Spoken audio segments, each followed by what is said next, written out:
Over the past few years, technology has brought many improvements in communication. Social media allows us to stay in contact with faraway friends, and texting allows us to contact others in an instant. Despite these great advancements, people have found ways to use these technologies as a way to harm other people. Cyberbullying is anonymous. You might not see it, but it's still there, and could be affecting someone at your school. My name is Anna Calvillo, and I'm a counselor at Independence High School. Cyberbullying is bullying through the use of technology such as cell phones, computers, and any social media sites. It can happen 24 hours a day, 7 days a week, even when the child is alone. We see it all the time. I mean, if I say we see it about once a week at least. We know that just in the last 5 years, the rates have increased by 50%. I thought an interesting statistic, kids who are bullied are 4 times more likely to develop anxiety as adults, 5 times more likely to develop depression, 10 times more likely to have suicidal thoughts and gestures, and 15 times more likely to have a panic disorder. When you talk to people who've been bullied as children, a lot of them will continue to have those memories and suffer some sort of psychological distress even into adulthood. So the more that they're bullied and the more severe or chronic it is, I think the more at risk they are to have lifelong problems as a result of being cyberbullied.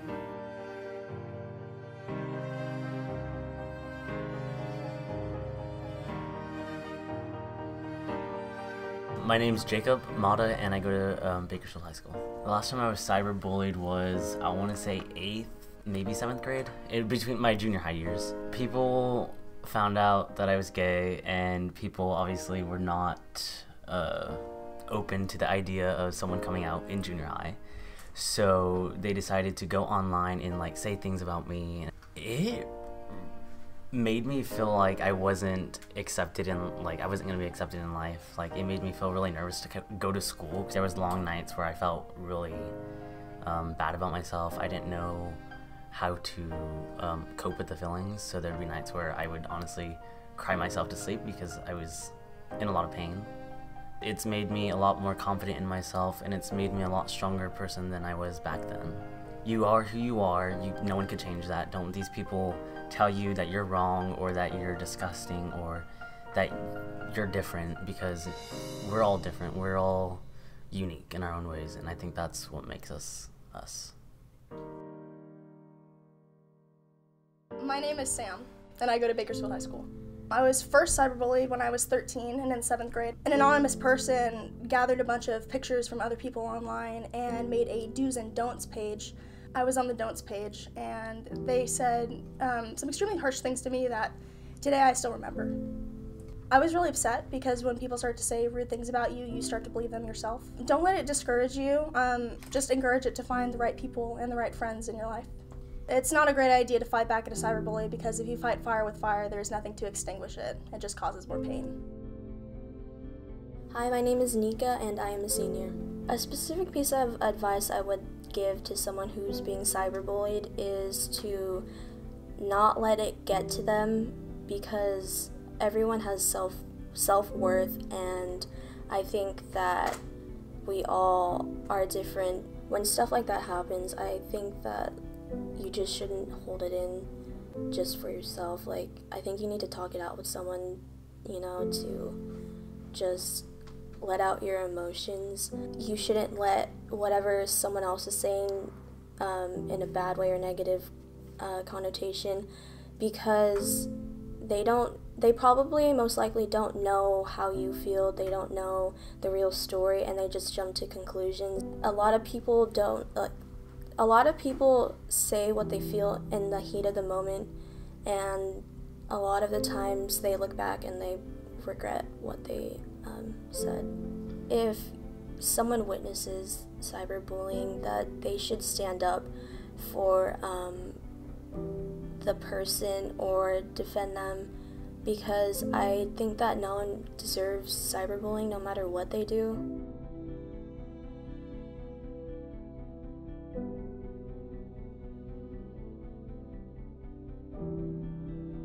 My name's Jean-Luc, and I go to Stockdale High School. I've been bullied throughout my 2 years in junior high. I was that kid who would read by himself when his one friend didn't come to school. You know, I didn't fit in my junior high. I didn't have a slit in my eyebrow. I didn't dress with shorts all the way to my knees. You know, I was different than everybody else was. So I guess through that, people found a way to make fun of me, call me really mean names. I felt that maybe perhaps me hurting someone would help me feel better. A close friend of mine who I grew up with, I said some hurtful stuff to her. It was kind of something in the moment almost. I just kind of splurged and I said some really mean stuff about her on the internet. She cried to me. She told me, she was like, what was going on. She asked me what was going on, like what led me to doing that to her. But I didn't really have an answer for her at the time, you know. I didn't like to admit that I was bullied or that I felt out of place at school. If I could go back, I definitely wish it's something I could have never done. I would have never done. I didn't feel like a better person. If anything, it brought me down even more. I found that through pain, I kind of hurt others, and it doesn't bring you satisfaction. It makes you feel worse. Hard times are always going to come upon you. There's always going to be that one person that tells you can't do something, but it's up to you to prove them wrong, to show them that you can. You're worth more than what that person might think of you. What people tell you, it hurts sometimes, and we just have to learn to live together, to be respectful of one another, even though we might be different or we might be the same, but we have to learn to bond and, treat each other right. Are you and that girl still friends? Yeah, we're really good friends. She actually moved to San Diego a couple years ago, and she reminded me one time on the phone. She was like, hey, do you remember that one time that we had that really bad incident in junior high?